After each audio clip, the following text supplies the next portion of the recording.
ये क्या है राधा? कल्याणी के पास थे वो देखने वाले थे, उनसे उम्मीद नहीं थी राधा। शगुन अपशगुन से उन लोगों को डर लगता है जिनका प्यार कमजोर होता है, लेकिन आप और मैं प्रेम और विश्वास की एक ऐसी मजबूत डोरी से बंधे हैं जिसे कोई अपशगुन नहीं तोड़ सकता। कल्याणी जी की वजह से जगबंधु जी का नाम आपके हाथ से मिट गया।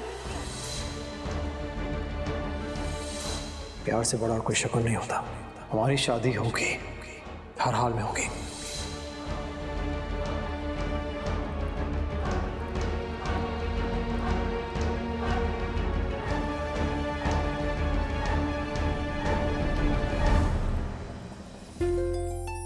कितनी सुंदर लग रही हो तुम। जगबंधु ठीक ही कह रहा था, तुम खुद में ही इतनी पूर्ण हो, रूपवान हो, प्रतिभाशाली हो, युद्ध कला में निपुण हो। तुम्हें सुंदर दिखने के लिए या पूर्ण होने के लिए किसी खास वस्त्र या आभूषण की जरूरत नहीं है। लेकिन फिर भी मां हूं ना मैं, इसीलिए मैं चाहती हूं कि तुम हमारे पुश्तैनी जेवर पहनियो। उनमें हमारे पुरखों का आशीर्वाद है।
कभी भी कोई भी संकट हम दोनों के बीच में नहीं आएगा। हर परीक्षा हमें और करीब लेकर आएगी, ये वचन है मेरा।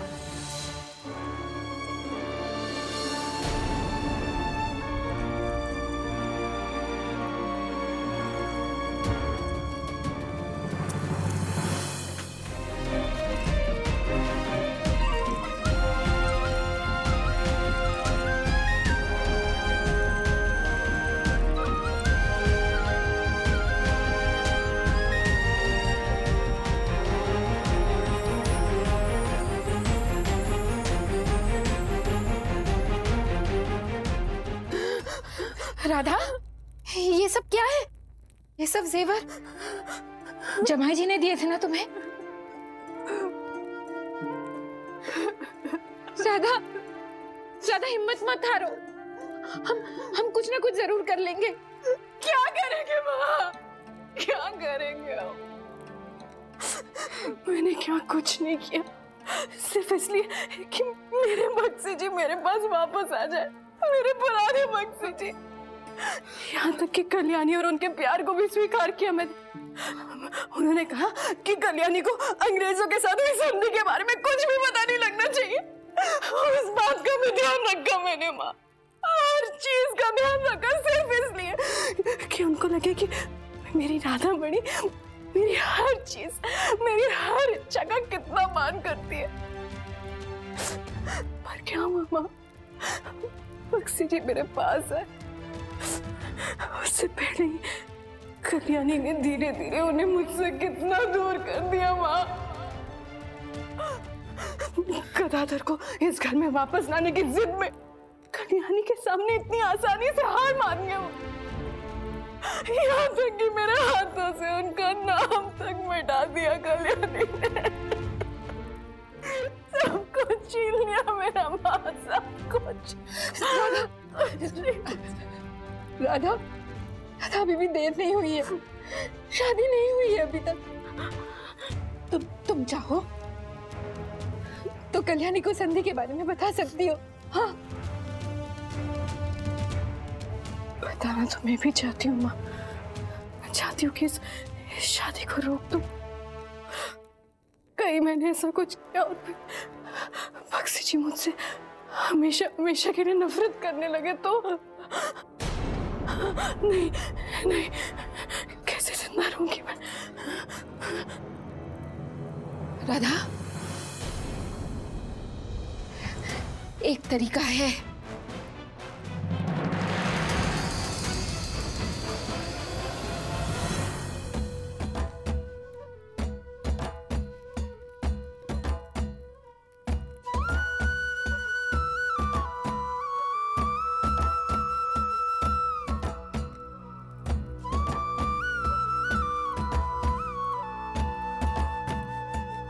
आयुष्मान भव।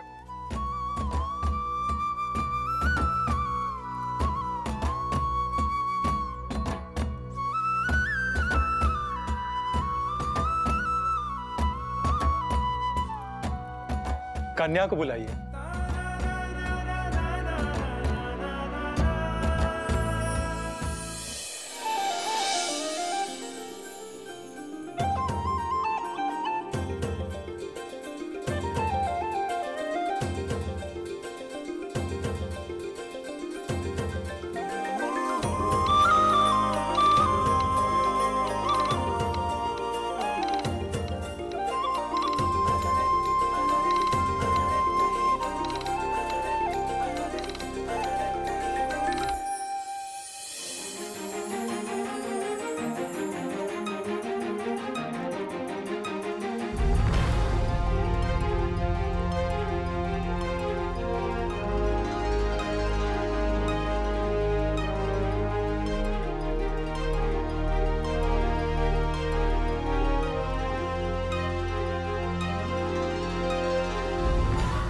राधामणि कहाँ है?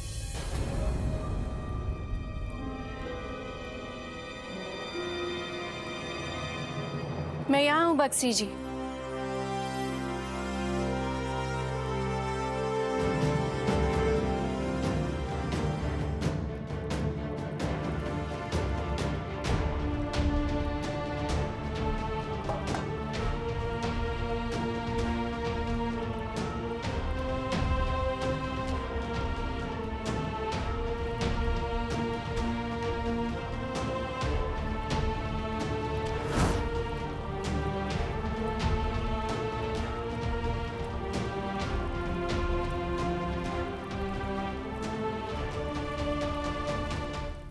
ओम मंगलम भगवान विष्णु, मंगलम गरुड़ध्वज, मंगलम पुंडरीकाक्ष, मंगलाय तनोहरि।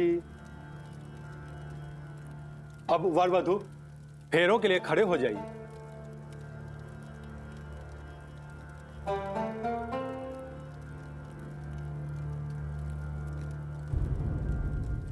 माँ कहाँ है?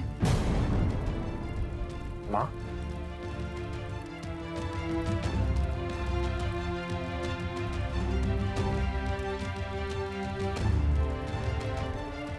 फेरों का मुहूर्त निकला जा रहा है, हमें शीघ्र ही विधि शुरू कर देनी चाहिए।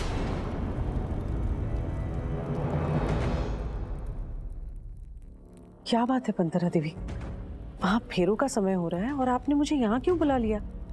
ऐसा क्या जरूरी काम है? जरूरी है कि आप अपनी आंखों की पट्टी हटाकर देखें कि यहाँ क्या हो रहा है। क्या मतलब? बोरंबा नरेश और ईस्ट इंडिया कंपनी के बीच एक संधि हो चुकी है।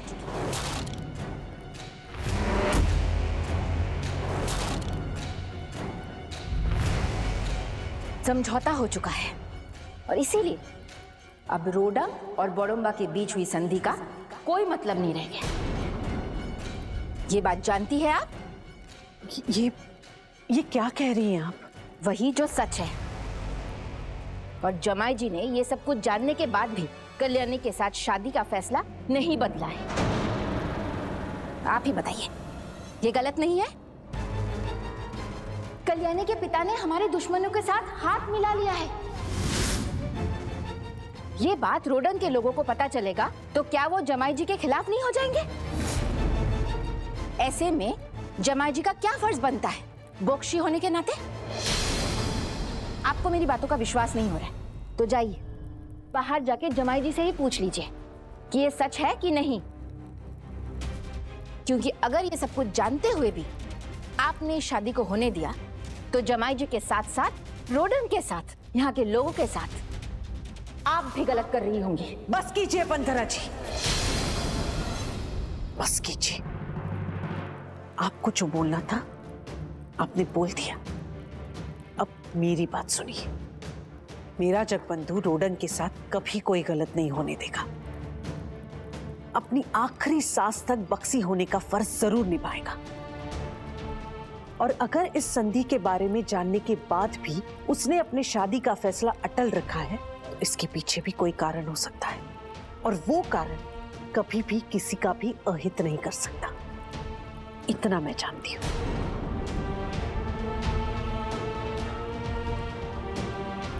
फेरों का मुहूर्त हो चुका है, मैं चलती हूं।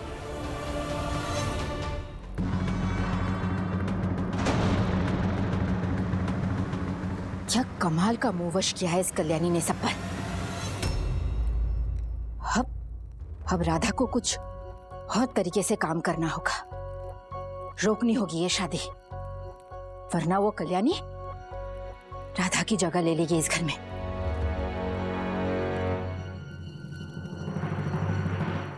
मैं आ गई। सेविका शंख लाना भूल गई थी, वही लेने गई थी मैं।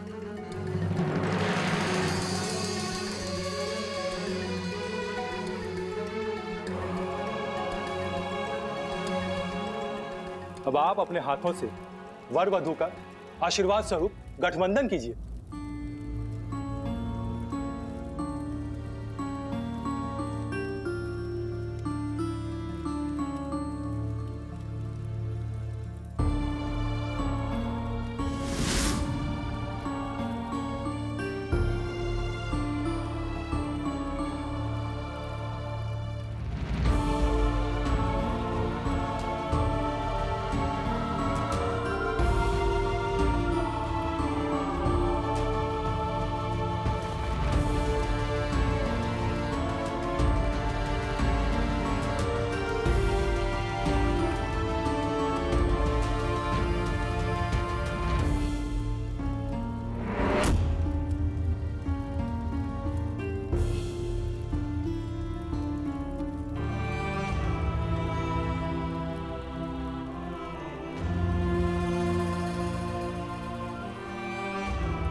पहले फेरे में पति अपनी पत्नी की रक्षा का निश्चय लेता है और पत्नी घर की जिम्मेदारियों को पूरी तरह से निभाने की।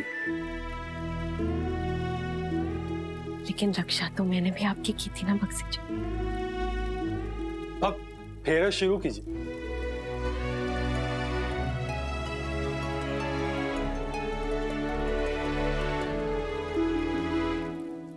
मैं वचन देता हूं कि हम दोनों ही सदैव एक दूसरे की रक्षा करेंगे और साथ मिलकर अपने इस घर की सारी जिम्मेदारियां पूर्ण रूप से हर पल निभाएंगे।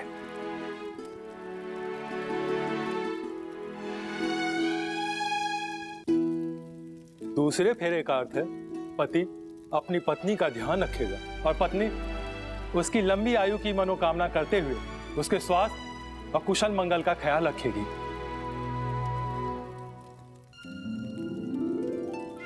ध्यान तो आपने रखा था बक्सी जी। जब मुझे चोट लगी थी, मेरी जान जाते जाते बची थी, सिर्फ आपकी सेवा की वजह से।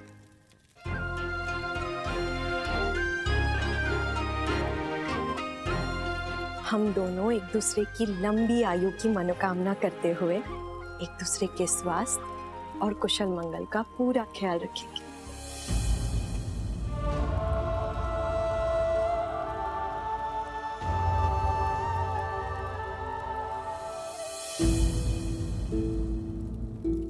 तीसरे फेरे में पति और पत्नी एक दूसरे के परिवार की रक्षा का वचन देते हैं। पर मैं तुम्हारे परिवार को ईस्ट इंडिया कंपनी के सामने घुटने टेकने से नहीं बचा पाया कल्याणी। क्या हुआ बक्सी जी, ये वचन तो सबसे सरल है ना?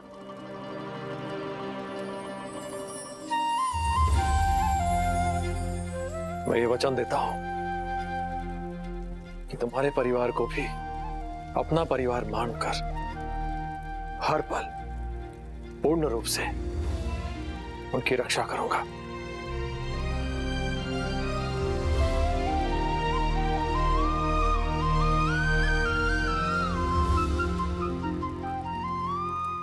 और मैं भी हमारे परिवारों की रक्षा करूंगी।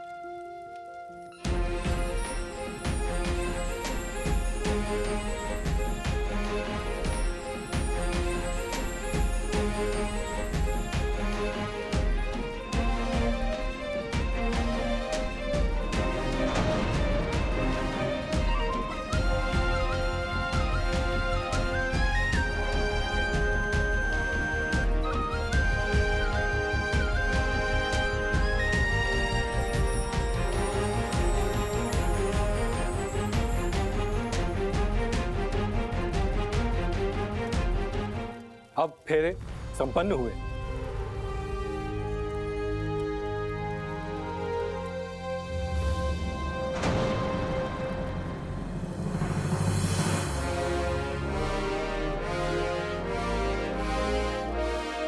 अब कन्या के पिता कन्यादान के लिए आगे आइए।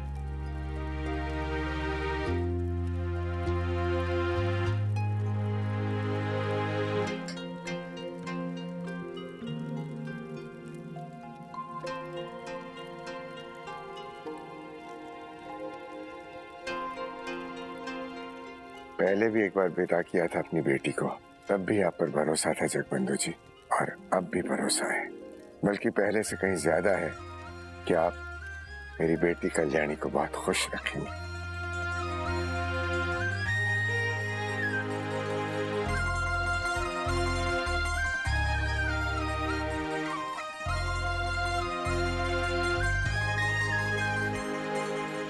बाबा, जैसे मैंने आपका मान पहले रखा है, ठीक वैसे ही आपके भरोसे का मान मैं हमेशा रखूंगा।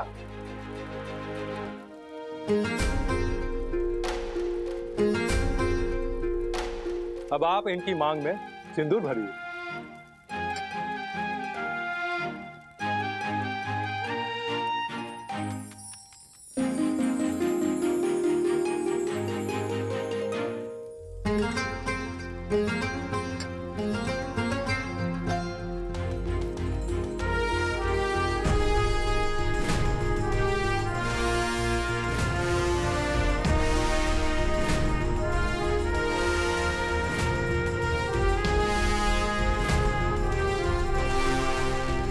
ईश्वर को साक्षी मानकर और बड़ों के आशीर्वाद से परिपूर्ण यह विवाह संपन्न हुआ।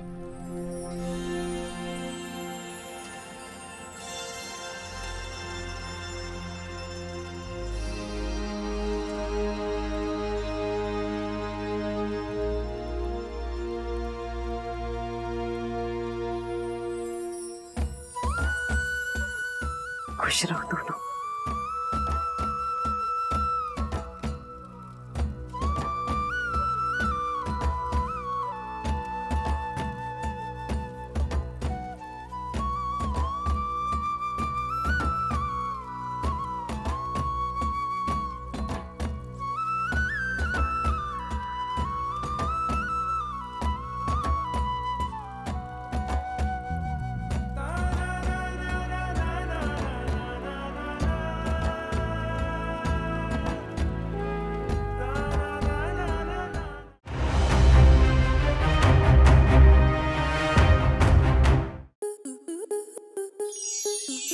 प्लस के ऐसे ही और बेहतरीन लम्हे देखने के लिए सब्सक्राइब करें हमारे YouTube चैनल को।